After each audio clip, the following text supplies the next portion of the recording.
Alors, Shalom les Koulam depuis Yerushalayim et Shabbat Shalom à tous. Et aujourd'hui, nous avons une rencontre absolument inhabituelle ici au centre à Yerushalayim. J'ai eu hier un entretien avec nos frères de Suisse qui me disaient avoir recherché la face de Dieu pendant la semaine quant au message à prêcher ce Shabbat et n'avoir reçu aucun message à prêcher.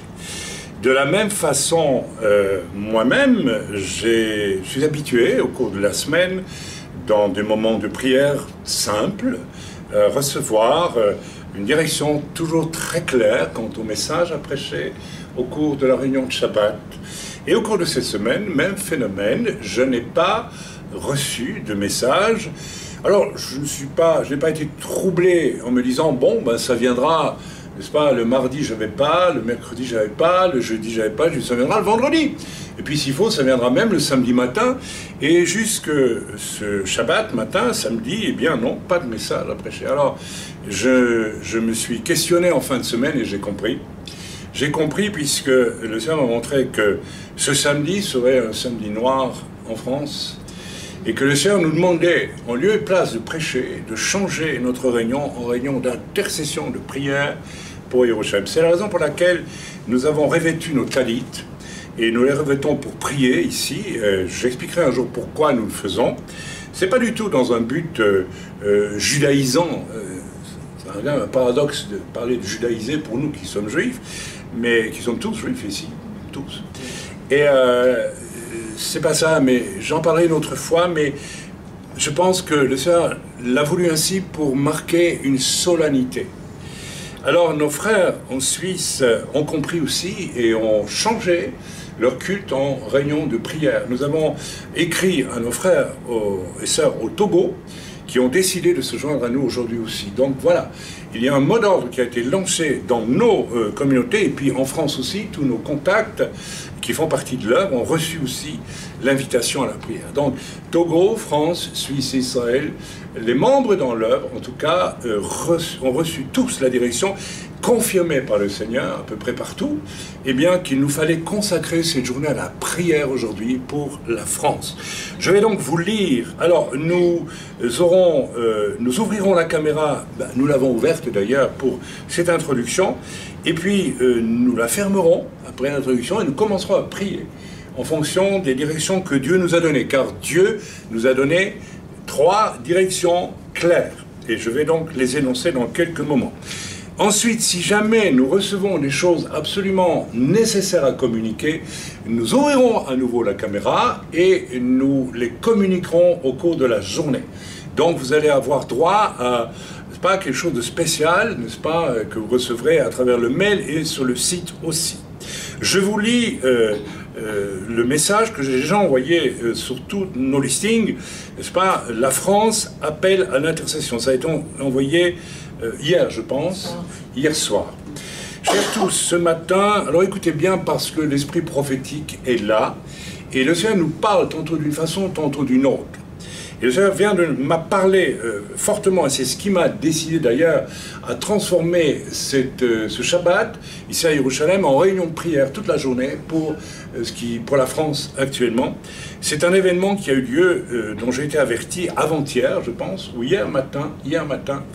Voilà, ce matin, vendredi 7 décembre, donc c'était hier, veille d'un samedi noir en France, aujourd'hui, je recevais un mail de la part d'une sœur française de notre assemblée de Suisse m'annonçant que sa maman, ayant récemment accepté le Seigneur, avait été retrouvée inanimée au sol suite à un AVC. Notre sœur demandait en urgence le secours de la prière. Alors j'ai immédiatement perçu qu'il y avait quelque chose d'autre derrière cet incident. Bon, la sœur va mieux, elle est hospitalisée, elle se remet tout doucement, mais j'ai vu immédiatement un rapport entre cet AVC, cette sœur qui a glissé par terre, a été retrouvée inanimée, et la France qui est en train de glisser au sol. Vous savez, vous vous rappelez de cette chanson, n'est-ce pas, dans Les Misérables, hein, où si j'ai volé par terre, c'est la faute à Voltaire. Si j'ai volé dans l'eau, c'est la faute à... C'est cette fameuse chanson que chantait le gamin, le gosse qui était sur les barricades avec les révolutionnaires. Et nous avons actuellement des adolescents en France, d'après ce que j'ai lu encore ce matin, qui jettent de l'acide sur les policiers dans certaines villes de province. Il y a donc une situation aujourd'hui en France absolument effrayante où tout tombe au sol pour le pire et certainement pas pour le meilleur. Et il faut donc que nous mettions en prière. J'ai donc, ayant répondu à la première urgence, donc cette femme, le Seigneur m'a ensuite parlé, car il s'agit de voir dans cet accident un signe à la veille de ce qui risque d'être un samedi noir en France. Un poteau indicateur dressé sur une urgence d'envergure elle aussi. La famille de notre sœur et notre sœur elle-même ont une caractéristique forte, celle d'avoir un esprit, une culture populaire très français. Notre sœur est très française, hein, avec les qualités et défauts typiques de la France. Mais nous l'aimons beaucoup, parce qu'elle a eu beaucoup de courage de laisser Dieu briser en elle ce qu'il fallait briser, de ce qui était pas bon, il faut oser le dire. On ose à peine le dire, hein, parce que dès qu'on touche à la fierté française, on voit les éclairs qui descendent du ciel sur vous, mais elle a reconnu, elle, qu'elle avait besoin de brisement dans ce domaine. Voilà, donc, voilà. Alors, d'aucuns auront compris que Dieu se sert de cet accident pour nous parler, parler au travers de cet AVC pour désigner un autre grand corps en danger, celui de la France elle-même, qui est en train de glisser dangereusement au sol des confrontations les plus dangereuses, les plus terribles. Je n'ai pas besoin de donner de détails. Je suppose qu'il est inutile de vous signaler que la nation française est en train de vivre un état insurrectionnel dont nul ne peut prédire un développement qui peut sans difficulté devenir très, très tragique. La France aussi est en train de tomber inanimée au cœur, une fois de plus, de ces folies historiques et répétées en ces jours avec un effet de décalque saisissant. Seul un aveugle ne le verrait pas. Tyrannie élitiste contre peuple et peuple contre tyrannie. Je résume vraiment et c'est vieux ça en France. C'est toute l'histoire de France depuis très longtemps. N'est-ce pas? 1968 fut une révolution culturelle, pas du même ordre. Quoique bon, il y a quand même des ressemblances. En une époque de grande prospérité, donc rien à voir avec la révolte des Gilets jaunes. Ce qui se produit ici ressemble bien plus à 1789 et à d'autres périodes de convulsions souvent sanglantes depuis la Commune, qui a été réprimée de manière sanglante en France, et qui était aussi une révolte du peuple contre les abus de l'autorité, n'est-ce pas, de l'époque. Le même genre d'abus, finalement. Les riches toujours plus riches, les pauvres toujours plus pauvres. C'est très intéressant de voir. J'ai jeté un coup d'œil hier sur un film qui s'appelle Vercingétorix. Et vous savez ce qui se dit à un moment donné dans la discussion entre chefs gaulois.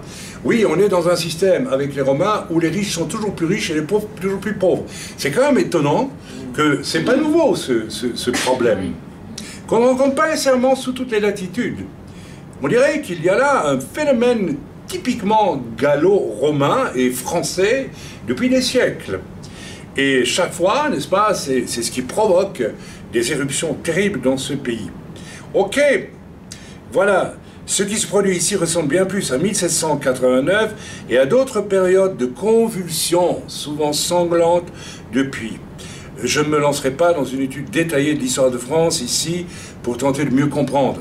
Il nous faudrait un week-end entier.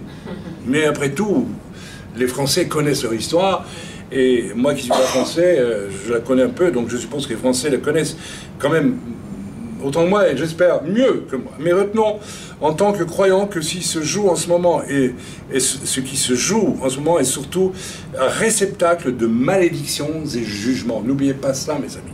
Si nous voulons intercéder, il faut tenir compte du fait que la France est sous un jugement.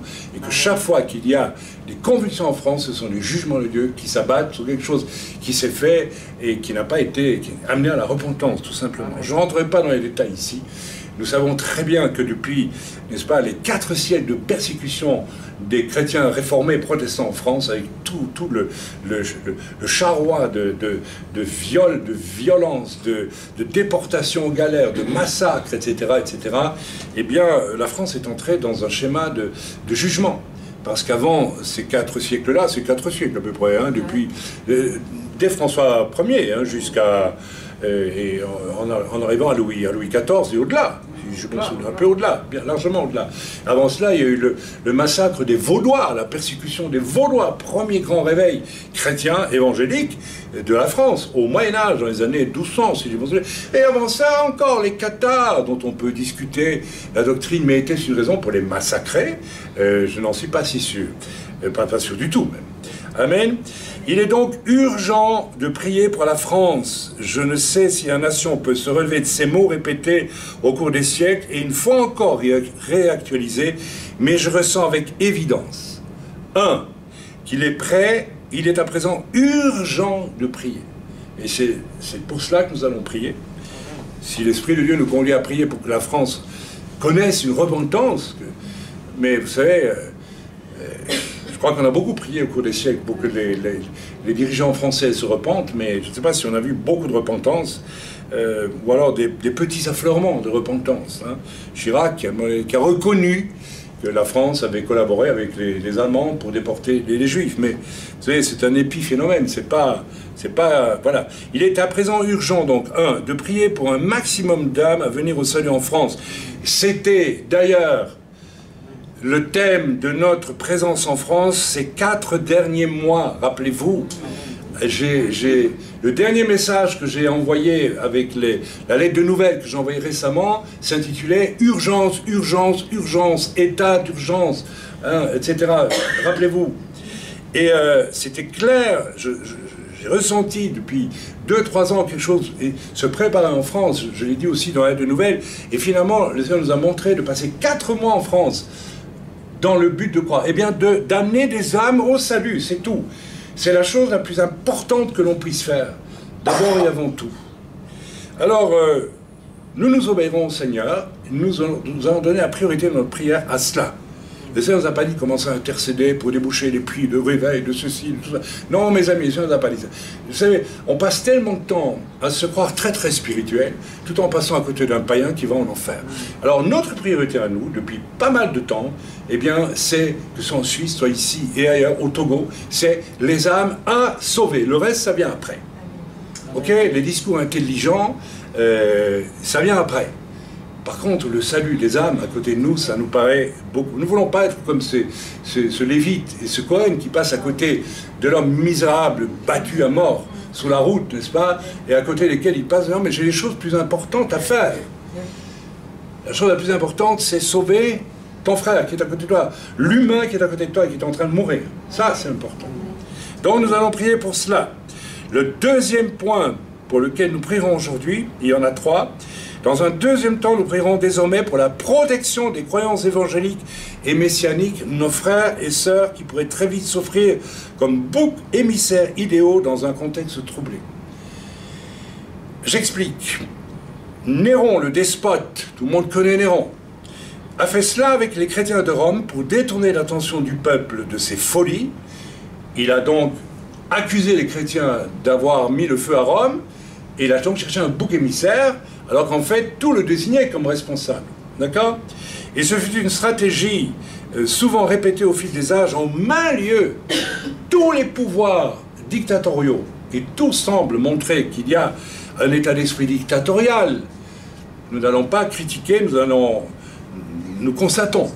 Il y a un raidissement de la confrontation en France aujourd'hui parce qu'il y a là un jeune président qui apparemment manque vraiment d'expérience et veut se comporter comme un chef absolu dont on ne discute jamais les ordres. Alors il y a péril dans la demeure parce que si le danger devient trop grand, il y a risque de recherche de boucs émissaires. Vous savez, ça s'est toujours fait. Vous savez, dans une Allemagne en crise profonde, rappelez-vous, les années 20, hein, la ruine de l'Allemagne après la guerre de 14-18, sans les Juifs comme boucs émissaires avec d'autres, les tziganes, les homosexuels et d'autres, Jamais Hitler n'aurait uni le peuple allemand pour des années de folie autour d'un sinistre dictateur. C'est parce que Hitler et ses sbires ont craché leur venin en disant que la situation de l'Allemagne était due à la trahison des Juifs. Et c'est ça qui a focalisé l'attention des Allemands en crise, n'est-ce pas, au lieu de se rendre compte qu'ils étaient manipulés, n'est-ce pas, pour être fédérés par un fou sanglant, un monstre, n'est-ce pas, pour les conduire à collectivement, finalement, vivre une chose abominable qu'on appelle la Shoah. Vous voyez, c'est pas nouveau. Et le bouc émissaire, les Juifs, entre autres, et d'autres, fut utilisé et anéanti jusqu'aux dernières heures du fameux Reich du Milan. Ça veut dire quoi? C'est que Hitler savait que s'il laissait tomber son joker, excusez-moi le joker, il n'avait plus de raison de dire aux Allemands « restez unis autour de moi ». Ce mensonge, n'est-ce pas, contre les Juifs, lui a servi jusqu'au bout d'éléments qui permettaient de fédérer le peuple allemand autour de lui. Rendez-vous compte. Et faites bien attention, parce que ce genre de choses pourrait arriver en France. Et certains signaux enregistrés ici et là, ces derniers jours, m'ont frappé. Vous savez, j'ai une sensibilité prophétique, et ça passe pas sans être remarqué.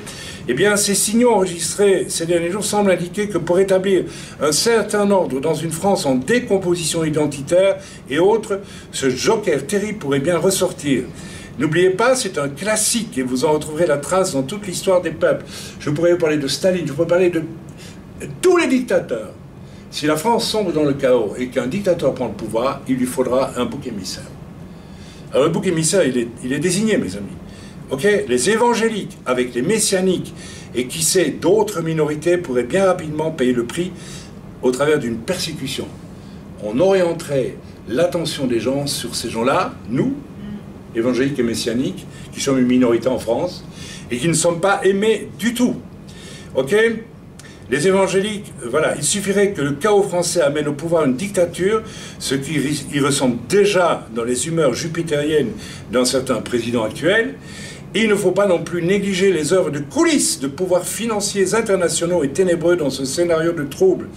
Nous avons à lutter contre les esprits méchants dans les lieux élevés. N'oubliez pas une chose, n'est-ce pas, si des décisions sont prises actuellement par un président qui est déconnecté de la France, mais qui est connecté par contre à des pouvoirs financiers internationaux très puissants aujourd'hui, et les pouvoirs financiers internationaux très puissants aujourd'hui ont pour Dieu qui? Maman.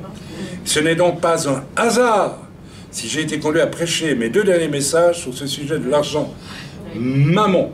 Alors voilà, nous avons 2 grands sujets. Prier pour la conversion d'un maximum d'âmes en France aujourd'hui. 2, commencer à prier pour la protection des chrétiens évangéliques. Et je peux vous dire, voilà, d'ailleurs je n'ai pas fini, hein. Certains signaux enregistrés ici et là, et j'écris. J'ai été littéralement happé par ma sensibilité prophétique, par quelque chose de l'Esprit de Dieu, en écoutant lors d'émissions télévisées françaises ces 3 derniers jours des propos manifestement hostiles, n'est-ce pas, ou révélateurs d'une mentalité de fond hostile. L'un par Christine Angot, qui intervenait chez Ruquier, et qui a comparé un hypnotiseur à des prédicateurs évangéliques. Alors, c'est grossier comme comparaison, hein, qui hypnotise sans doute leurs pauvres chrétiens. Hein. Alors je sais qu'il y a des abus, des choses étranges qui se passent dans certains milieux charismatiques, mais ça ne fait que renforcer, c'est pas, cet esprit anti-Christ, anti-Bible qui existe profondément en France. Et il y a eu aussi, dans l'émission d'Anna Cavana sur I24 News, n'est-ce pas, des propos manifestement, à mon avis, de mauvaise foi, hostiles aux milieux évangéliques, à travers un intervenant dans cette émission. Je ne rentre pas dans les détails, mais ces 2 événements ont tiqué dans mon esprit, et ça m'a dit, attention, ce sont des signes que je permets devant toi pour te montrer qu'il y a un état d'esprit en France anti-évangélique évident, et je peux vous le dire d'expérience, j'ai vécu 15 ans en France, je ne rentrerai pas dans les détails, mais il y a un état d'esprit anti-chrétien, parce que c'est malgré tout parmi les évangéliques et les messianiques qu'on trouve les gens les plus fidèles, qui essaient en tout cas d'être les plus fidèles à la parole de Dieu, loin d'un monde protestant complètement éteint, hein, tu le sais bien, loin d'une église catholique qui, n'est-ce pas, qui est la majorité de ce qui est de religion en France et qui se dit chrétien, et qui est, on le sait, loin de la parole de Dieu à tant d'égards. Donc, le bouc émissaire, à mon avis, ce ne seront pas les catholiques, doit être les évangéliques et les messianiques, s'il doit... Nous devons prier pour cela. Et sous-sujet du deuxième sujet, ne négligeons pas de prier contre la mafia internationale des grandes richesses mondiales, qui est en train d'organiser ce que d'aucuns ont appelé l'ordre avant le chaos, hein, le chaos avant le nouvel ordre mondial, et qui se trouve derrière tout cela. Mais vous avez déjà été informé de toutes ces choses, je ne vais donc pas revenir dessus. Voilà, il y a un troisième sujet sur lequel j'aimerais que nous puissions prier aussi, c'est la protection de nos amis juifs. J'ai reçu par le biais de mon épouse un avertissement des Lubavitch qui sont sur les Champs-Élysées, qui ont une synagogue sur les Champs-Élysées, quelque part, je ne sais pas où, mais à Paris, qui ont décidé de fermer la synagogue. Donc de ne pas, et on demandait à leurs fidèles de ne pas venir pour Shabbat. C'est, je crois, une des premières fois dans toute l'histoire de l'Europe, la première fois depuis la fin de la guerre. Donc il y a, mêlé aux gilets jaunes, il y a aussi, vous savez, il y a déjà cette recherche de bouc émissaire. Hein. Et les juifs, évidemment, sont considérés toujours, on ne sait pas pourquoi, tous comme des gens très riches. Nous avons connu, nous, une communauté juive à Marseille, jadis, où il y avait peut-être sur 100 personnes, à peu près il y avait 100 personnes, mettons 100, allez, peut-être 95, il y avait deux riches, 3 riches peut-être, et encore riches, disons des gens bien, mais pas des riches. Et il y avait un bon pourcentage de gens très moyens, la classe très moyenne, et puis il y avait un bon pourcentage de pauvres qui se cachaient, bien sûr, mais qui étaient là. Donc, mais voilà, c'est, n'est-ce pas, quelque chose qui a été entretenu au fil des siècles. Les juifs sont tous très riches. Si vous soyez juif, eh bien, voilà, on vous accuse de toutes sortes de malversations. J'en sais quelque chose. D'ailleurs, moi qui ai tant donné et qui continue à donner tant, vous le savez, eh bien, voilà, si le Seigneur nous bénit un petit peu, ben, ah là là, vous avez vu, il a ça. Bon, donc nous allons prier pour ces 3 sujets. 1, la conversion d'un maximum de personnes volant au secours des âmes qui sont en danger en France actuellement. Alors, ensuite, nous prions pour la protection de nos frères messianiques et évangéliques chrétiens, ou voire peut-être des chrétiens catholiques qui sont vraiment les nouveaux. Il y en a fatalement quelques-uns. Eh bien, quoique bon, peut-on naître de nouveau et rester catholique? Je ne le sais pas, je ne sais pas trop. Franchement, je doute pour ma part. Mais enfin, bref, nous prierons honnêtement. Et ensuite, nous prierons aussi pour, n'est-ce pas, la protection des Juifs qui risquent d'être aussi de sacrés boucs émissaires face à ces gilets jaunes. Vous savez, il est en train de se déclencher en France des choses de grande bassesse aussi. Je ne critique pas la revendication calme et même décidée des gilets jaunes en France. Je pense qu'il y a évidemment de la misère et de l'injustice. Je pense que oui, mais se mêlent à tout ça des choses extrêmement dangereuses qui pourraient finir très mal. Vous savez, j'ai eu un coup de fil d'un frère qui m'a dit, hier encore, il m'a dit, tu sais, ça devient terrible. Mon papa, qui n'est pas croyant, vient de rompre ses relations avec plusieurs amis. Il habite dans une région de campagne, donc pas dans la ville. Et ses amis, ses copains, tous des gens d'une 50aine d'années, sont venus le trouver, n'est-ce pas, pour boire un coup avec lui à la maison. Il dit, tu sais ce qu'on va faire, nous? Eh bien, on a décidé, on va aller à domicile tabasser tous les flics qu'on connaît. Donc, devant leurs femmes, leurs enfants, on va leur casser la figure. Et cet homme dit, mais enfin, vous vous rendez compte de ce que vous faites? Mais s'il vous plaît, tous les policiers sont pas des monstres, ils essayent ok, alors il y a peut-être des débordements, mais les débordements viennent de partout, et puis c'est pas une raison. Alors vous savez, c'est quand même, ça montre bien à quel point le peuple est versatile. Vous voyez, et puis bas de gamme quand même. C'est facile d'aller à 5 ou 6 démolir un policier qui est en civil chez lui le soir. hein, la nuit si possible, hein, hein, c'est d'une lâcheté épouvantable. De temps en temps, on va mettre des cagoules pour ne pas être reconnu. Hein. Alors, écoutez, quand on en arrive là, eh bien voilà ce qui est en train de se diffuser aussi dans la France, et nous devons prier pour la protection de nos frères et de nos sœurs, parce que des boucs émissaires, il y en a qui vont prendre des coups. Dans ces moments-là, hélas, c'est connu, et je vous demande donc de prier, chers amis, vous qui nous suivez, eh bien, vous saurez qu'aujourd'hui, nous prions pour tout ça en France, tous ensemble, ici. On le fait en Suisse, on le fait en France aussi, dans les divers endroits qui relèvent de notre œuvre, et nous le faisons donc au Togo. Soyez bénis dans le nom de Yeshua. Amen.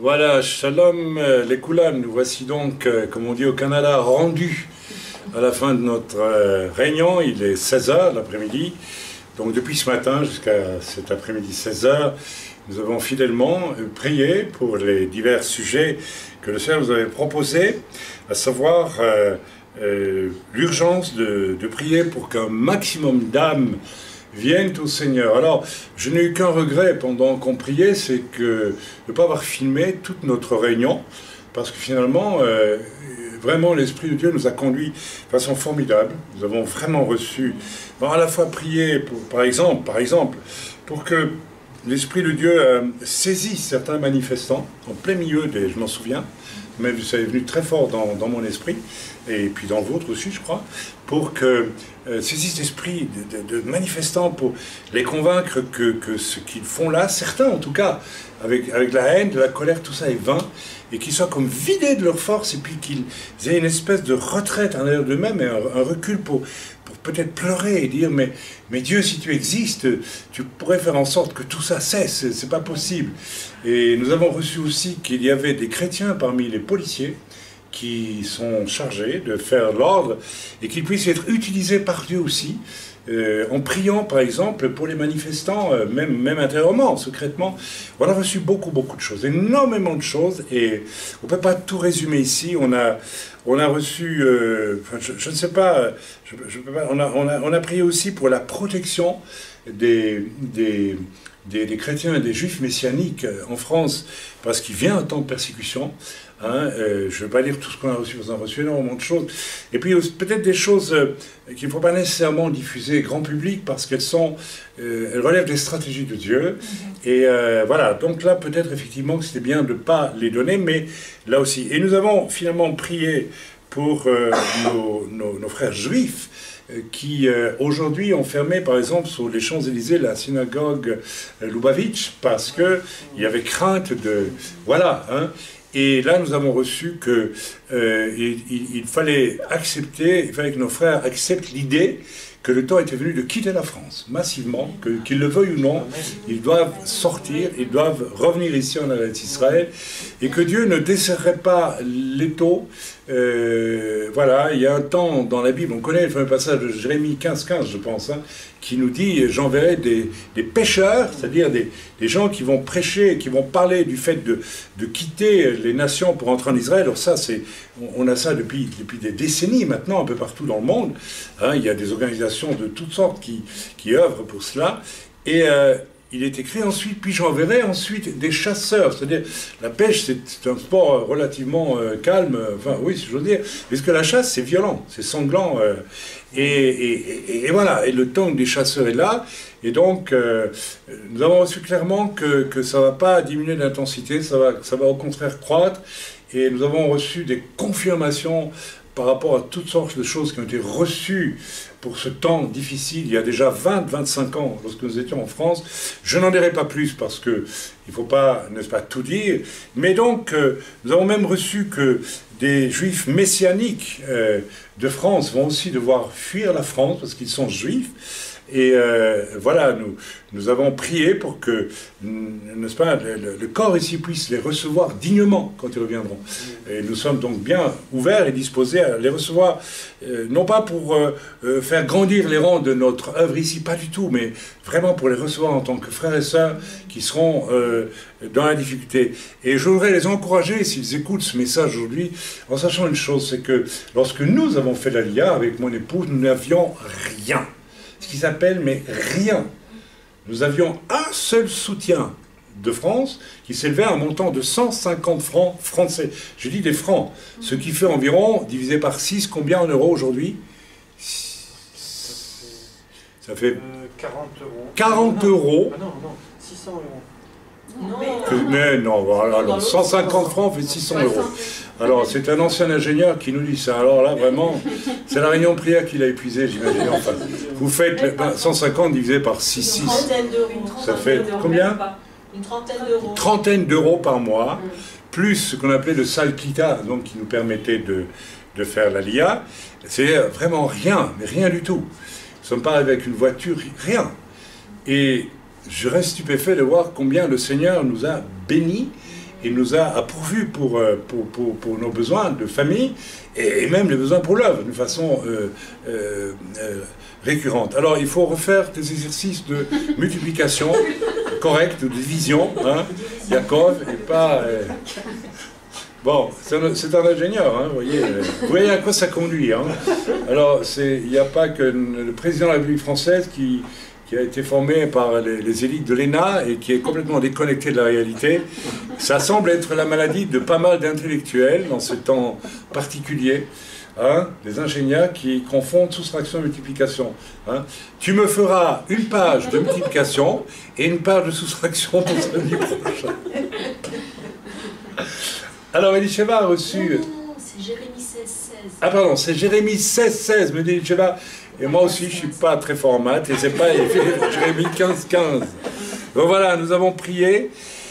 Nous allons sans doute continuer à prier, mais je pense que le Seigneur a voulu marquer le coup, que ce soit des chrétiens ou des messianiques de Jérusalem, de Suisse, de France et du Togo, qui marquent le coup dans ce jour très difficile. La journée n'est pas finie.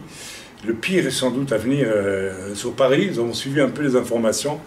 Et dans toute la France, où ça semble dégénérer vraiment dans une grande violence. Alors, je crois qu'il faut continuer à prier, à intercéder, pour que les âmes viennent au Seigneur, et se laisser conduire aussi par l'Esprit de Dieu. Hein. C'est là qu'on voit ceux qui ont l'habitude de prier, et qui savent écouter ce que l'Esprit de Dieu leur dit. Le Seigneur nous a beaucoup, beaucoup parlé, et à mon avis, il aurait pu nous parler encore bien plus, si nous étions tous plus rodés dans la prière. Je me rappelle d'une époque où, en Belgique, on faisait des réunions de prière qui duraient 7-8 heures d'affilée. C'était extraordinaire. Et on sortait de là avec une envie, c'était de continuer. C'est parce qu'il fallait vraiment s'arrêter qu'on s'arrêtait. Alors, que ce temps-là revienne partout dans l'Église, autrement nous ne verrons pas grand-chose se faire. Voilà, je m'arrête là, et je vous bénis tous dans le nom de Yeshua. Et puis, voilà, je vois que mon frère Yaakov se précipite pour arrêter l'enregistrement. Ne va pas trop vite, parce qu'après, je suis ému quand tu te plonges comme ça. Et après, vous voyez, nous avons prié pour des choses très douloureuses, et nous sommes quand même dans la joie. Amen. Magnifique. Alors, laisse-moi dire shalom à tous, et puis je vous dis shalom à tous, et tu peux couper l'enregistrement maintenant. Amen.